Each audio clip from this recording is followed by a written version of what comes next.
Olá, vamos agora aos 45 minutos decisivos de psicofarmacologia, agora sim falando dos psicofármacos do sono. Eu acabei, eu acabei falando da parte geral mais do que eu tinha previsto. Nessa eu espero ficar dentro do tempo, né? Senão vocês vão ter pesadelos com a minha voz. Aqui é só para mostrar, né? Então nesse momento que eu gravo o vídeo, já passamos por boa parte do curso e aqui ficam algumas definições. Então, sono e vigília. Estamos terminando um pouco depois do previsto. Então,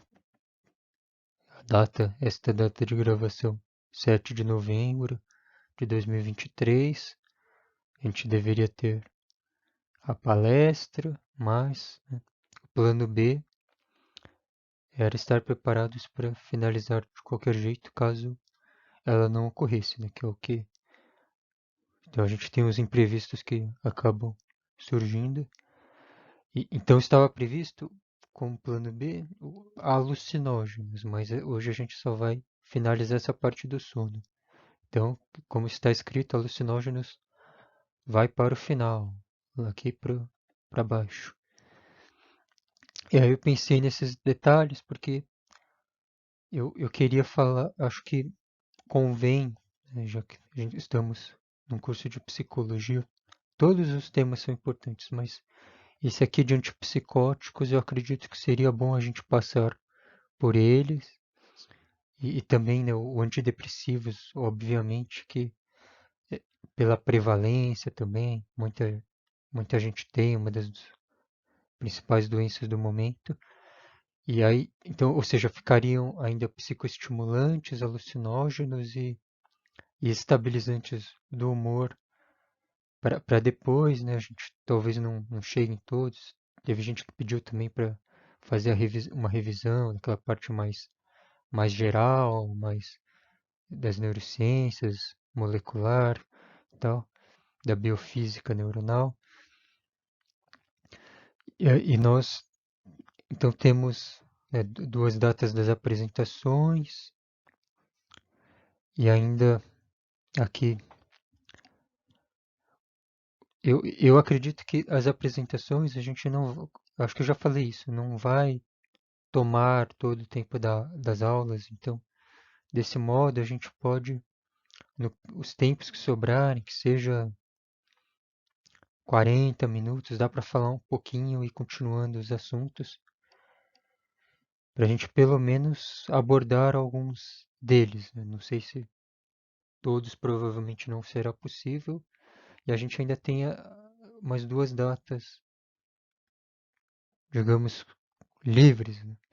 Então aqui seria 5 de dezembro seria a finalização da disciplina, mas como eu disse, não, eu acho que a gente não vai demandar tanto tempo assim para fazer um debate final e essa vista de notas, ou seja, dá para a gente falar mais um pouco. E também essa data que está reservada para substitutiva, que eu não sei se alguém vai precisar, provavelmente pelo jeito que a gente combinou não vai ter essa necessidade, ou seja, seria mais uma data para caso vocês queiram aprofundar os conhecimentos. Então, desses cenários, esse que eu acredito que é o mais viável, né? A gente continua como previsto e vocês vão participando e as próprias apresentações de vocês já garantem que a gente vai passar por todos os assuntos.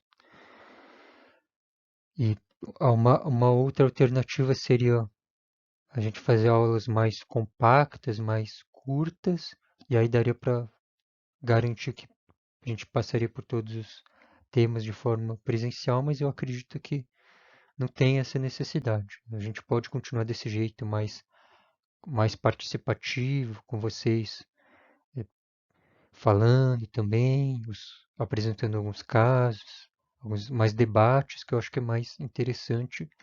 E em último caso, eu me disponho, posso gravar, depois que acabar o semestre, se a gente não passar por todos os temas, eu posso gravar alguns deles também. Depois, os que faltarem, coloco lá na nossa pasta, na playlist da disciplina, e vocês, sei lá, daqui a 2 anos quer ver, vai ter o material à disposição. Mas lembrando que esse tema, psicofarmacologia, vocês encontram muito no YouTube. Todos esses temas que estão no nosso programa têm aulas de professores excelentes no YouTube. Então dá para suprir essa eventual, né? Não é o fim do mundo, né? Isso que eu quero dizer. Fica faltando alguns detalhes. A pasta, né? Depois sempre recomendo que vocês acessem, explorem nossas atividades, né? Tem gente que ainda não entregou, ainda está atrasado. Vejam lá qual está faltando para vocês.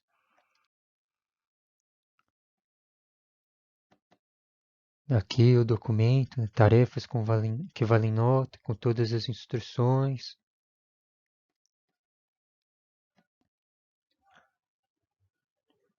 Os eventos aí de novo. Agora, só antes de entrar, uma curiosidade. Alguém. Não, acho que fui eu mesmo que comentei, né? Então, bulas de remédios. Vocês veem que não é uma classificação que eles colocam efeitos colaterais comuns, raros, muito raros. Então, tem esse artigo que fala não só dessa classificação, mas várias outras. Então, eu achei interessante trazer isso para vocês. Depois vocês podem consultar para ver os detalhes. Se não me engano, eu coloquei na pasta, mas quando o artigo é em português, geralmente ele está disponível em acesso aberto. É só digitar o título no Google que aparece para vocês. Então, essa tabela aqui é bem interessante. Das frequências, só para ilustrar. Muito comum, quando é muito comum, significa que pelo menos uma a cada 10 pessoas tem essa reação. Já comum é quando, então, você pegar 100 pessoas, entre uma e 10. Incomum, aí já viram uma outra quantidade. Tem 0,1%, então fica uma a cada 1.000 pessoas, entre uma a cada 1.000 e uma a cada 100. Então chama de incomum. Aí raro, uma a cada 10.000 até 1.000, e muito raro, menos de uma a cada 10.000 pessoas tem a reação. Aí tem outras também, leve, moderado, grave.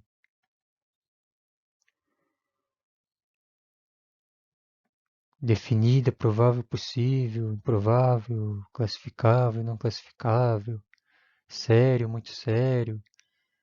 Aí vocês podem ler os detalhes depois.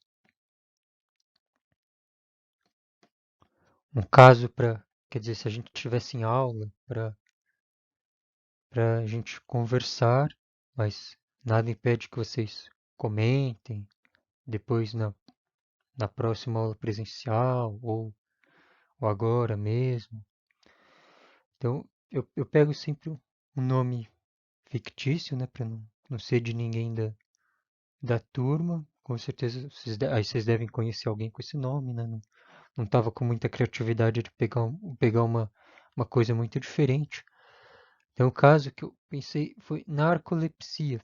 Então, dentre todos os transtornos do sono, por que a narcolepsia? Porque ele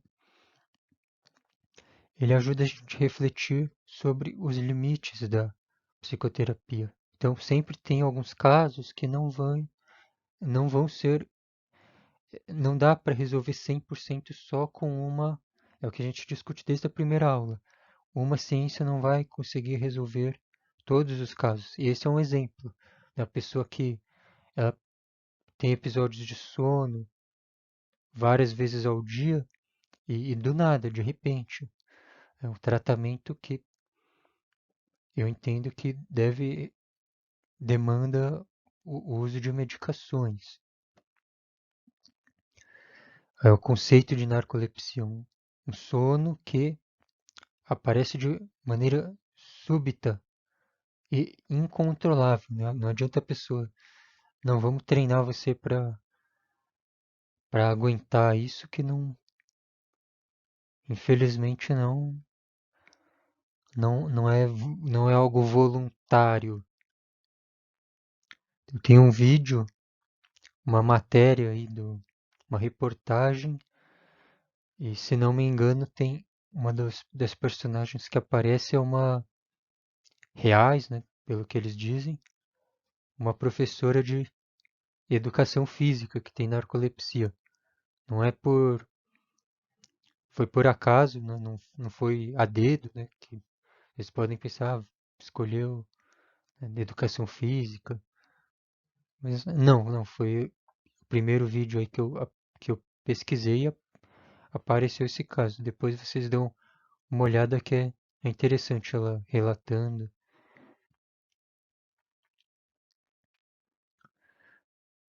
Como eu costumo trazer alguns possíveis artigos que vocês podem consultar. Então, esse aqui, impactos psicossociais da narcolepsia. Vocês devem lembrar quando a gente falou da aquela nossa aula de anticonvulsivantes. Então, tem muito preconceito, muita discriminação. E esse caso de narcolepsia também se observa isso. Então, as pessoas podem ter dificuldades nas atividades cotidianas, porque assim como as convulsões, são coisas que podem. É uma situação que a pessoa não tem muita previsão de quando vai acontecer. Pode ser a qualquer momento, qualquer lugar.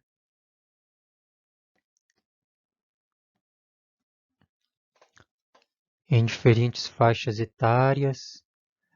Esse aqui eu achei interessante que ele fala dessa área chamada psicologia do sono, que eu não conhecia. Inclusive, depois vocês podem até ver se tem a possibilidade de fazer alguma especialização nessa área, quem achou o tema interessante.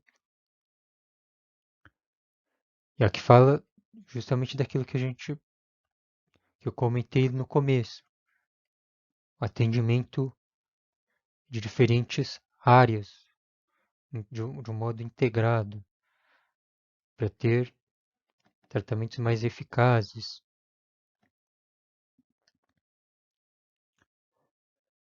Esse outro já é uma revista de psiquiatria, mas é um olhar que eu entendo bem compatível com o que a gente vem debatendo.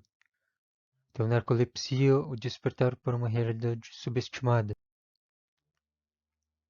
Então, aqui é o que eu comentei, né? O impacto na qualidade de vida semelhante ao da epilepsia e o da esquizofrenia. Esquizofrenia a gente vai falar provavelmente na próxima aula, se não tiver não tiver novos imprevistos no caminho. E a epilepsia que já falamos na de anticonvulsivantes. Bom, e agora estou falando de narcolepsia.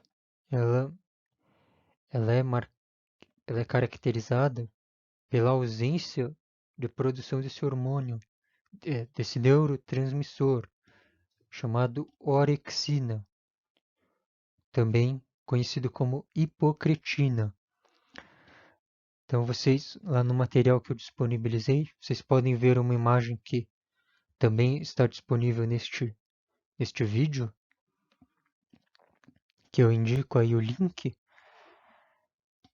Então tem lá uma figura mostrando as estruturas e então esse neurotransmissor ele é fundamental para a regulação do ciclo sono-vigília, principalmente para manutenção da vigília. Como vocês já se acostumaram, a gente sempre fala dos principais neurotransmissores, então relacionados com esta aula. Então esse hipocretina, orexina não aparece aí, porque ele é mais específico para essa questão do vigília-sono, mas para outros transtornos de sono também o GABA está bem envolvido. E vocês vão ver que o medicamento que trata a narcolepsia, ele tem relação com a dopamina. Então, temos um resumo aí dos principais neurotransmissores, de alguns dos principais neurotransmissores que atuam na vigília e no sono. Então, para a gente ficar acordado, tem a histamina, que também tem outras funções, e a orexina, que eu acabei de falar.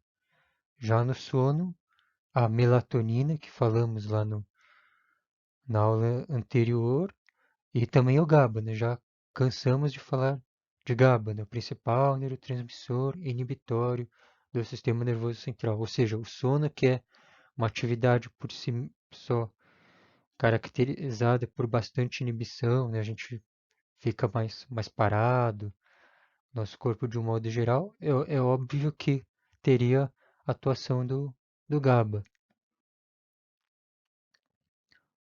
Então, o medicamento que a gente vai falar um pouco a respeito é essa modafinila, nome comercial, Stavigil. Então, quem já estudou um pouco de inglês sabe que stay, eu acredito que seja isso. De stay é ficar, vigile, né, acordado. Então, ficar acordado.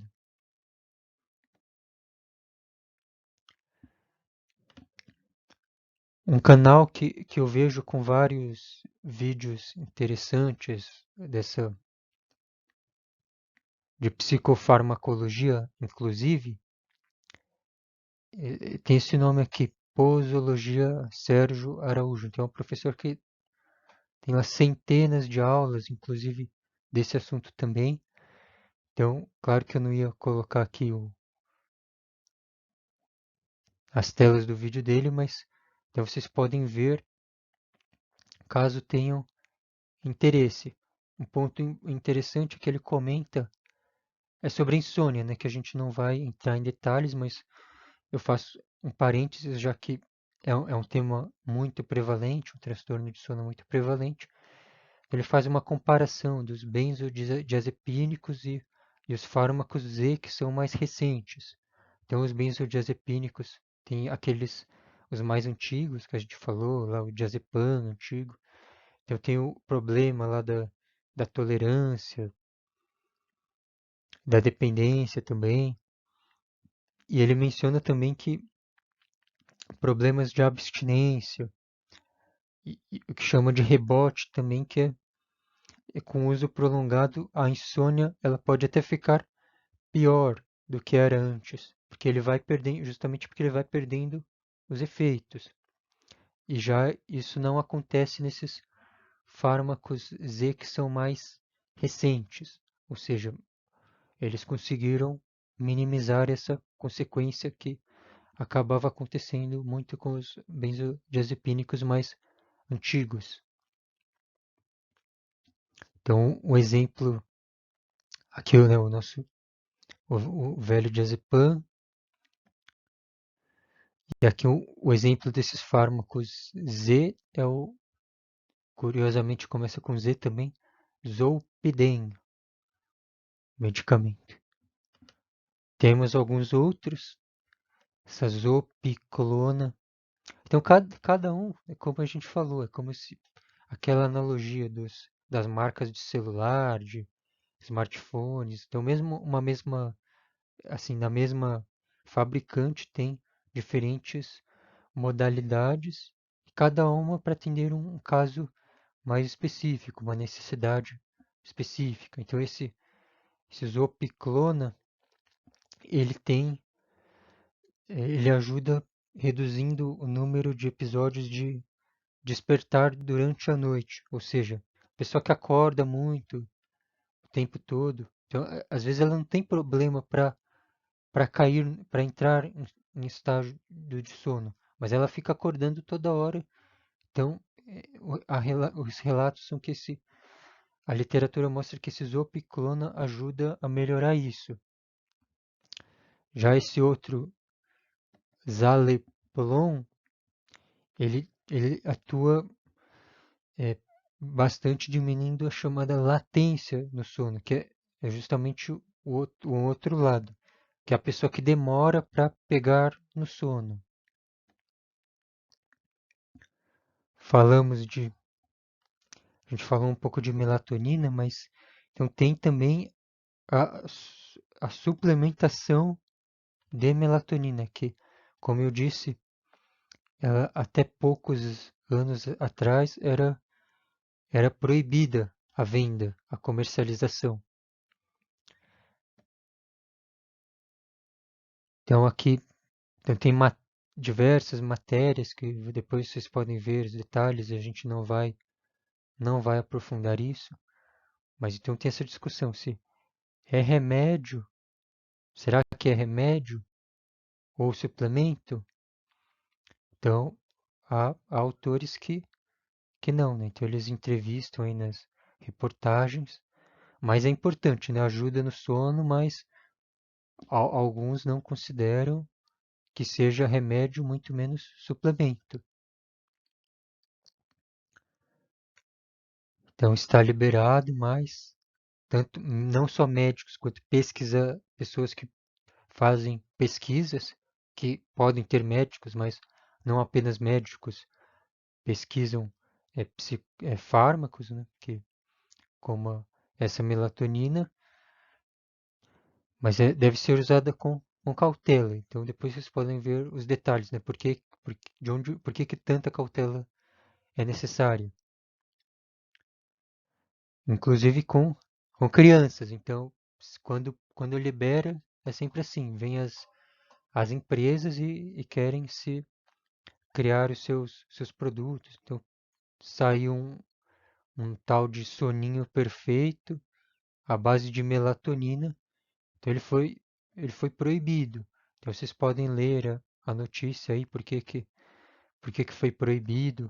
Então, será que crianças requerem um cuidado adicional? Isso fica uma sugestão para vocês verem depois. Por exemplo, o grupo de psicofármacos do sono pode, se tiver sem ideias, é uma coisa que pode explorar, né? Falar de melatonina. Mas como eu disse, a gente vai aprofundar essa modafinila. Como é de praxe nas minhas aulas, vocês já devem ter percebido o estilo que eu escolhi, que assim, se a gente falar de um monte em detalhes, não,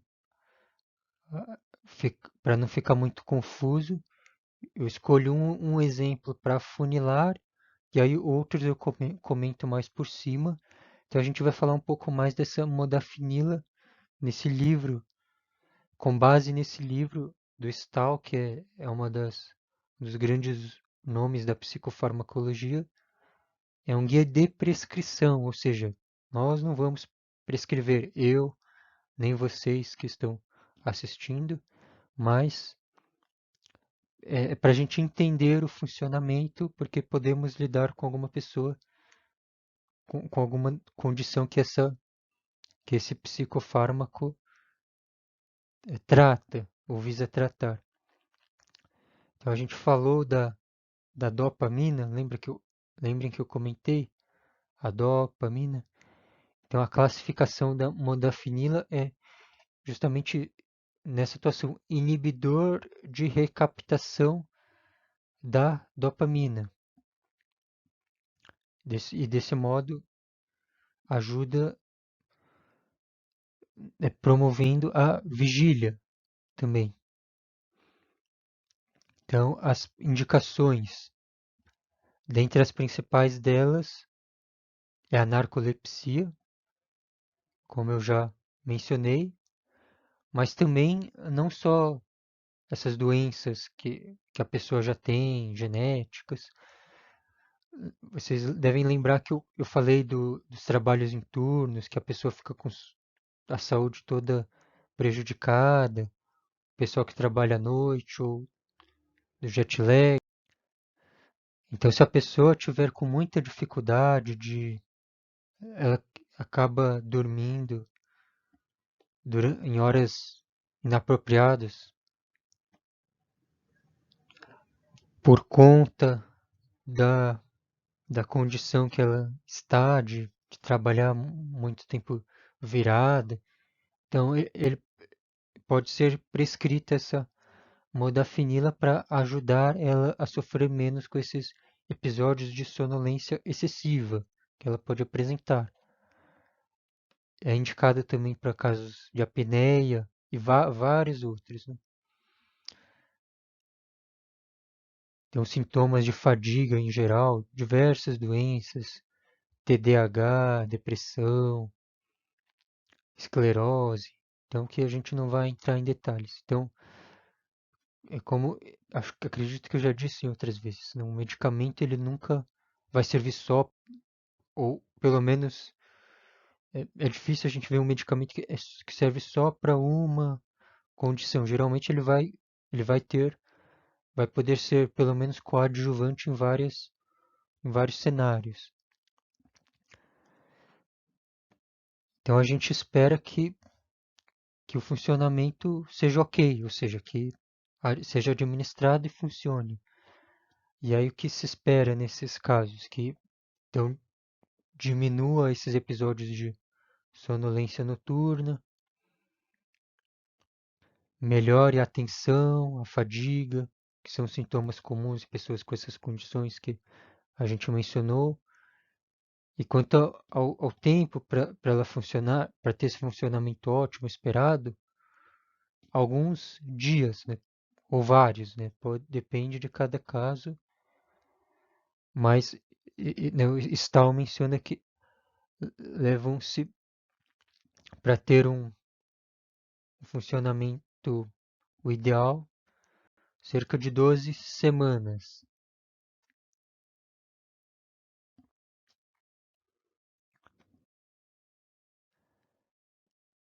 E aí o outro lado, quando não funciona quando a gente do modo que a gente gostaria.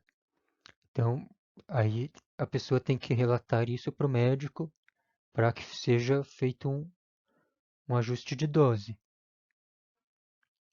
E aí a dose ela pode ser para mais ou para menos, tem que avaliar, cada caso tem que ser avaliado. Então talvez um outro tratamento seja mais apropriado. Pode não estar funcionando por isso. Pode não ter sido avaliado corretamente por quem estava responsável pelo caso. Então, a farmacodinâmica. Agora, farmacodinâmica. Lembrando que a farmacodinâmica é o que o psicofármaco faz com o corpo, ou seja, vai atuar nos,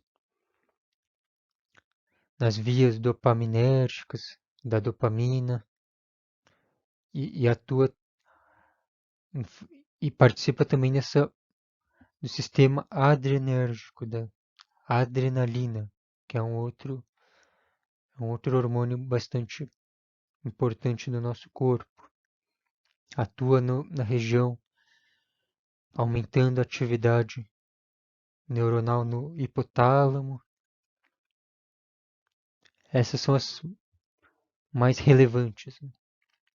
Também atua em regiões que liberam a histamina. Então, lembrem que a gente comentou que a histamina é um neurotransmissor importante para a vigília. Então, se aumenta a estamina, a pessoa tende a ficar mais acordada, que é justamente a ideia da utilização dessa modafinila.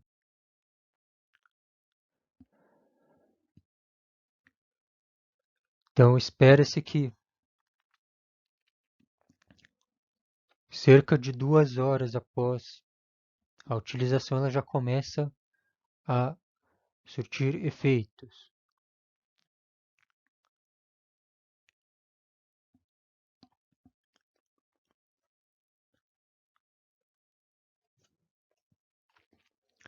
Então, os efeitos colaterais, vários, né, a gente pode citar. Então, se é uma coisa que aumenta a atividade do sistema nervoso central, é de se esperar que venham sintomas como ansiedade, insônia, nervosismo e também efeitos periféricos como hipertensão.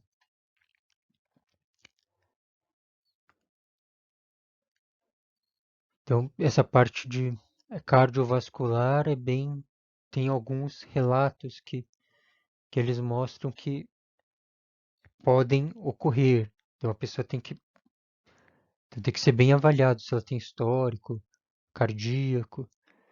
Então, mesmo alguns sintomas mentais também, de alucinações e ideações suicidas.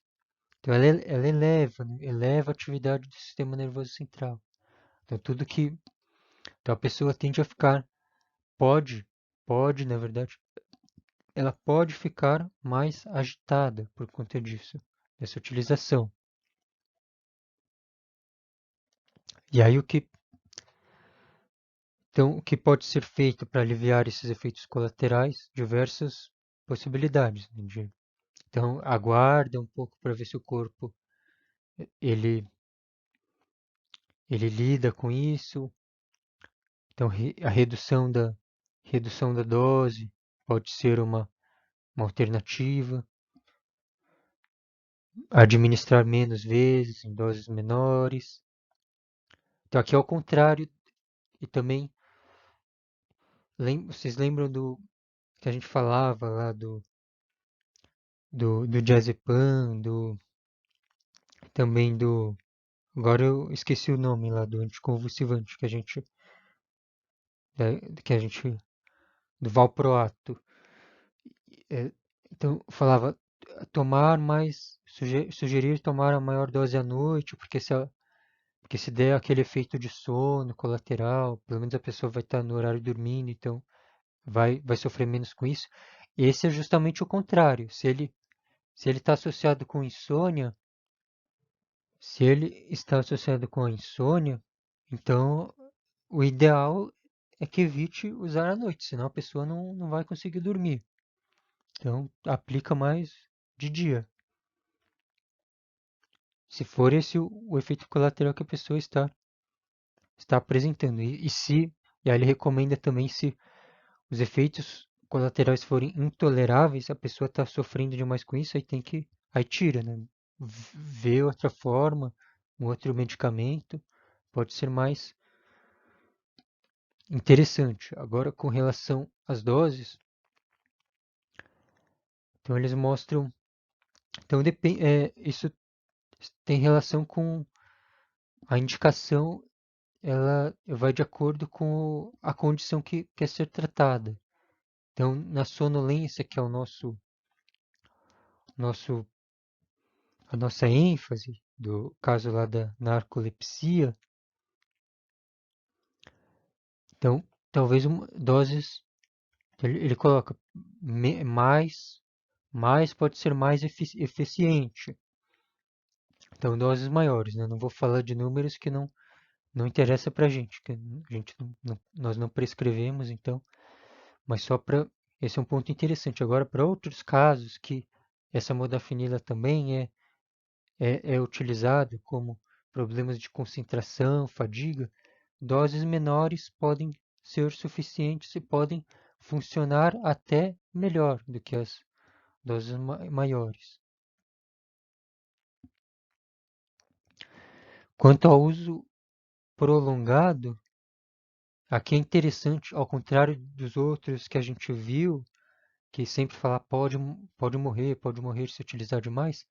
Nesse caso, não tem relatos de que aconteça isso. Porém, ela pode ter uma série de problemas que então, atrapalham uma vida, digamos, saudável. Ela pode se tornar muito agitada, então problemas de insônia que a gente já falou, problemas nos aspectos cardiovasculares, chamados hemodinâmicos. Então falamos, né, então os sintomas, né, aqueles efeitos colaterais que a gente falou, quanto mais usa a substância, mais chances dela poder, desses efeitos poderem aparecer.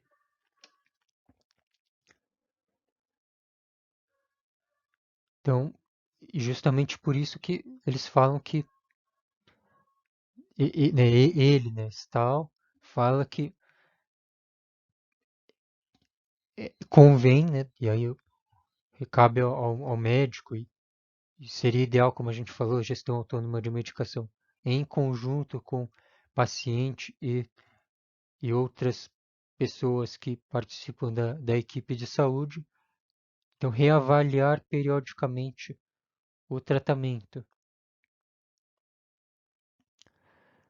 E uma coisa que eu achei bem interessante em relação aos outros que a gente viu é o desmame, né? A gente sempre falava, a inserção é gradual e a retirada também. Esse aqui ele fala que se eu quiser eu posso tirar de uma vez que não vai ter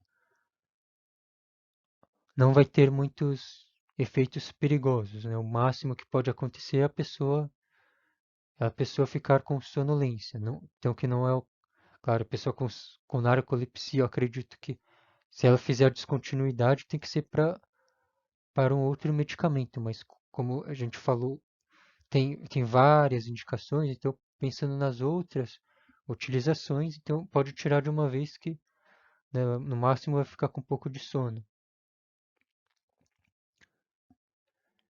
E outras precauções, eles falam pessoas com histórico de abuso de substâncias, né? Não só essa, aquelas outras que a gente falou também, diazepam e tal. Eu acho que acredito que praticamente qualquer medicamento de uso mais prolongado, esse público que tem esse histórico de tanto alcoolismo quanto outras drogas legais ou ilícitas, que a gente conversou já sobre isso, eles sempre vão ser um grupo de riscos. Então sempre, qualquer prescrição, sempre tem que saber. Acho que é por isso que o médico sempre pergunta, você fuma, você bebe e tal, porque tem essas interações também.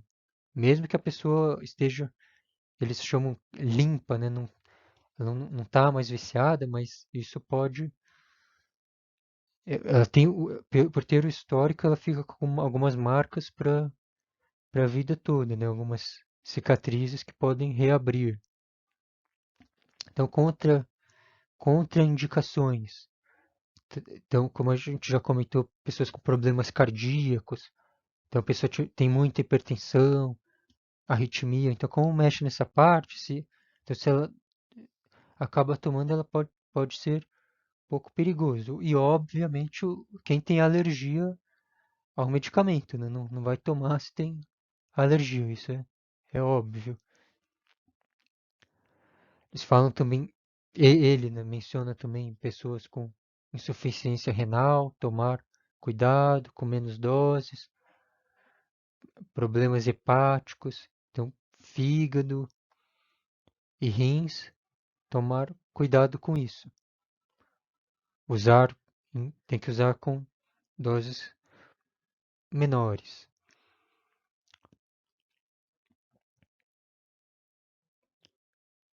Então, principais, para a gente fechar, para concluir, já devem estar pedindo para acabar logo isso. Então, principais vantagens que a gente pode destacar. Então, ela é menos. Então, a gente ainda não falou dos psicoestimulantes. Então, isso é interessante. Apesar de ter esses efeitos, se a gente pegar aquela classificação, lembra da OMS? Então, os psicofármacos podem ser é, estimulantes, depressores ou perturbadores.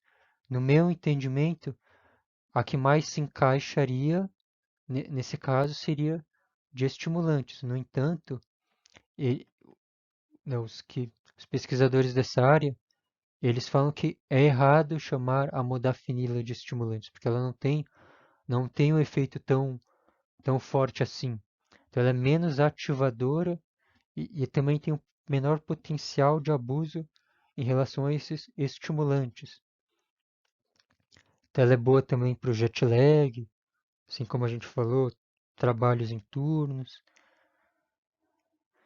Aqui um ponto importante que ele destaca é que ela não substitui o sono. Então a pessoa, quero ficar acordado 5 dias para estudar para a semana de provas, prestar concurso público, vou tomar modafinila para ficar vários dias sem dormir. Você vai se dar mal se você fizer isso. Aqui ele coloca, tratamento para privação de sono é sono e não modafinila. Ou seja, o sono, como a gente falou lá no vídeo anterior, o sono tem importância restauradora, importância para o aprendizado, consolidação das memórias. Então, se você tomar isso aqui sem uma indicação médica, você vai acabar. As chances de você ter problemas com isso são grandes.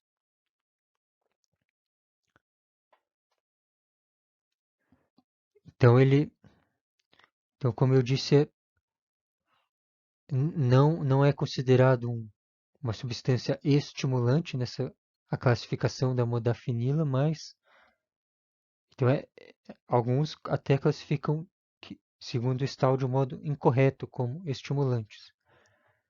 Então, tem algumas leituras que ele sugere e da minha parte é isso. Depois eu vou passar alguns materiais desses sugeridos para quem tiver interesse. Vamos ficando por aqui. Então, consegui terminar antes dos 45 minutos. O gol de ouro, né, do campeonato. Muito obrigado, fico à disposição de vocês até uma próxima oportunidade.